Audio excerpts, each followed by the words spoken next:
Hey guys, we're here with Joe Bergamini, who is one of the top drummers right now in the industry. He's on Broadway.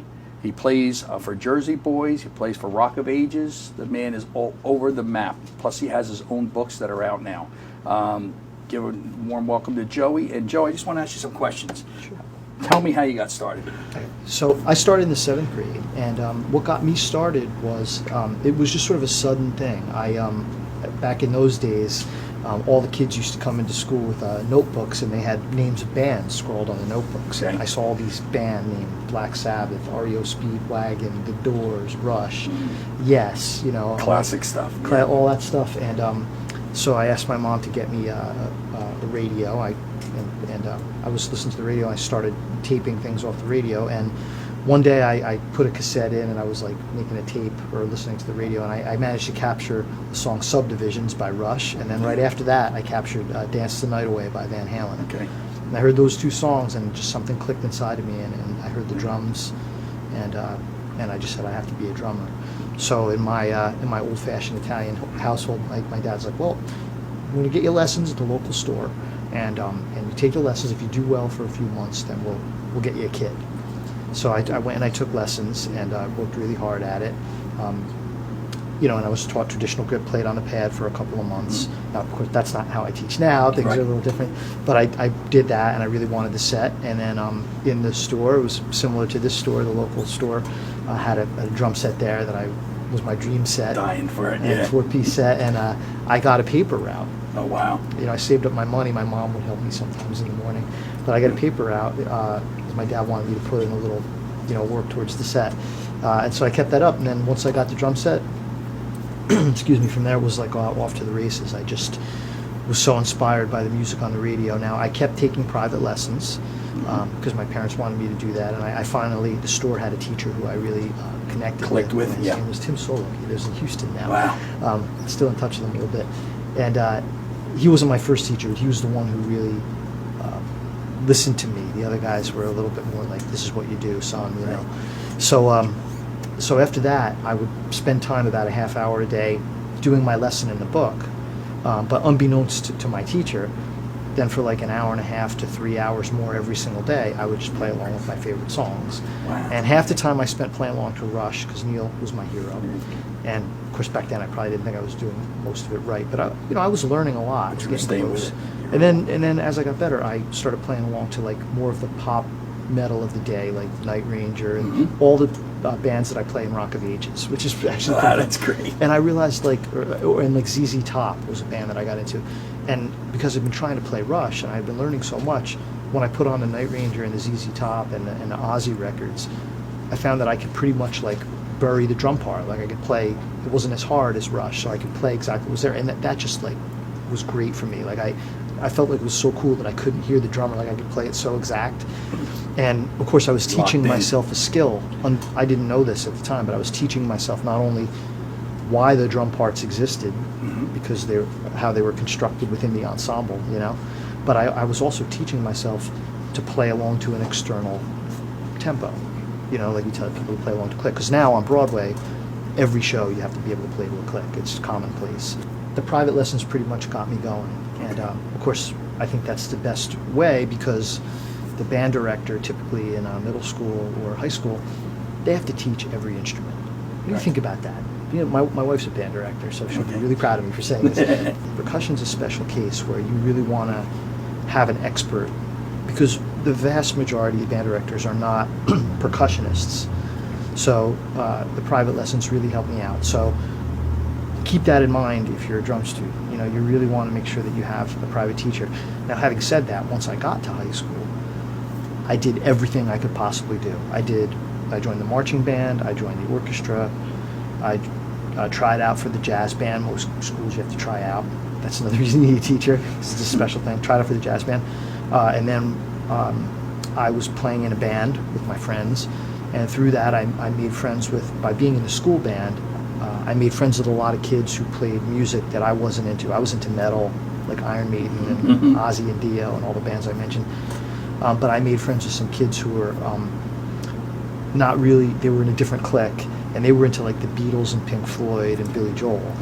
And so because of that, I was in a recording studio for the first time when I was in the 9th grade. Wow. Because I was sort of like a nerdy kid that was in a school band. All the other good drummers, well, not all, but when I was in high school, some of the other good drummers were a little more, let's call it like more cool kids. And the other kids that were into the Beatles were nerdy like me. So like, well, let's get the Joe. He's nerdy like us. He can play on our recording. So I got in the studio, and it was like such a great experience. So those kids were like, why don't you talk to the choir teacher? We don't have anybody to play for the drums for the school musical this year. So in my sophomore year, I did that, and then I played the school musical for 3 years, and I just had so much fun doing that. I can remember, doing the musical and like going through the book, and we were doing like I think we were doing a Cole Porter show or something the first year, and it was like, I was like, I think I need timpani. I'll put the timpani over here, and I set up the whole thing. And it was like, it's so cool how the dancers have to rely on me, And then I went to the cast party, and I was like, wow, there's all these like weird, interesting kids that I never hung out with before here. This is really cool. And of course, the funny thing is, I never really aspired to play on Broadway, simply because I was a little intimidated. I figured you got to be an amazing reader, know every style, and go to school for music. And I guess I didn't know if I'd be able to achieve that. The people who they call to develop the shows, I did a reading of a show last week. What happens there is they can really only afford to hire the musicians for like 2 days. So you go in, like I walk through the door, they call you because they work with you somewhere else and they trust you. They call you, I walk through the door, I got the charts in an email the night before, I didn't time to look at them. You walk through the door and there's a pile of charts of music you've never heard before. And at noon they're like, okay, welcome everybody, a few introductions. Okay, open up number 1. And then they count the tune off.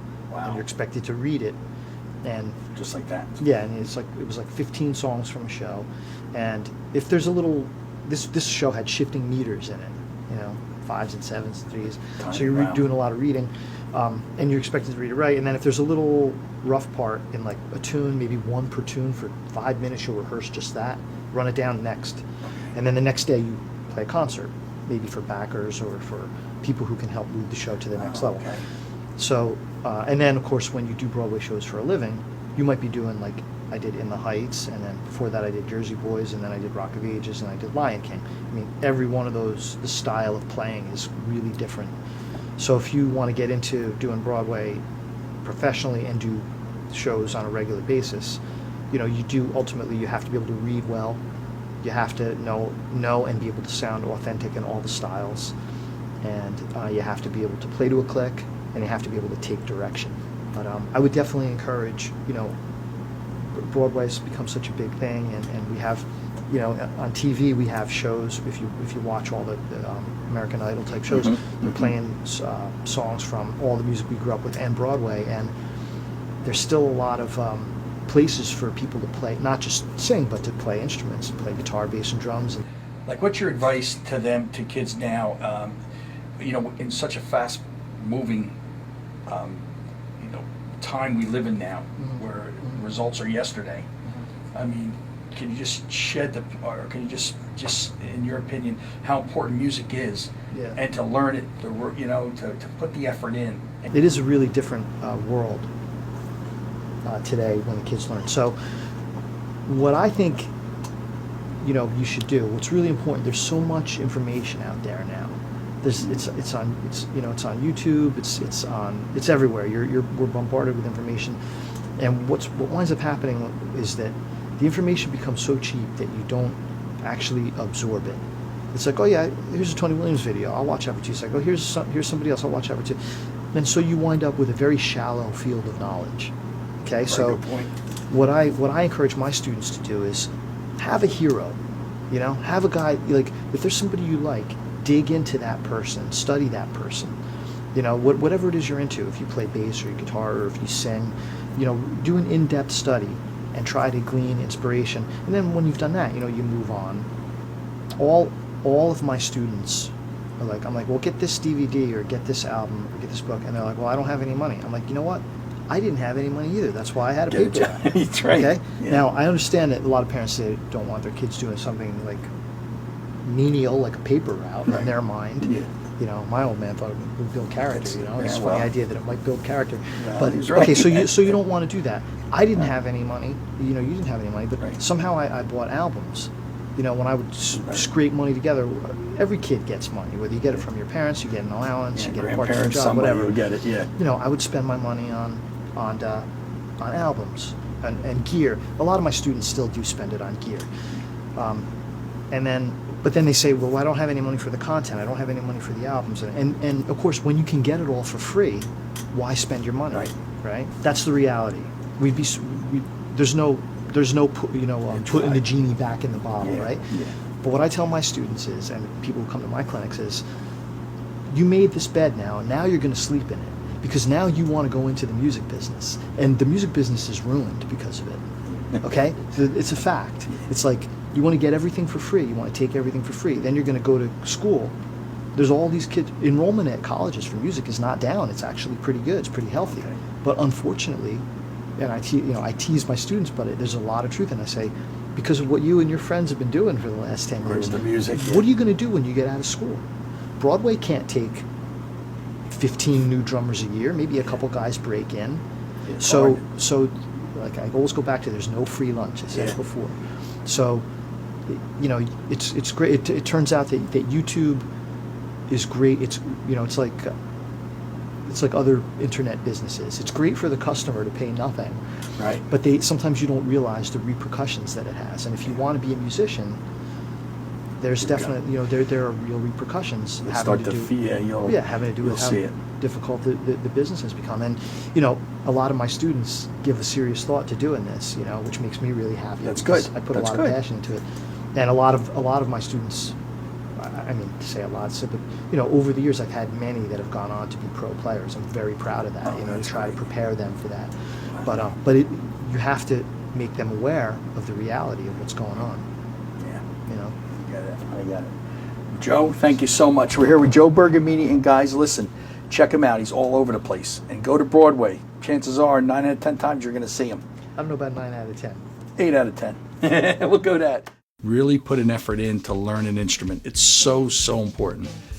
Thanks for stopping in to Encore Chat. I'm Pete Schmiedhauser, that owns a small little store called Schmied's Music, 831 Route 10 East in the Pine Plaza Shopping Center in Whippany, New Jersey. Thanks, guys, and stay in touch to see more videos to come.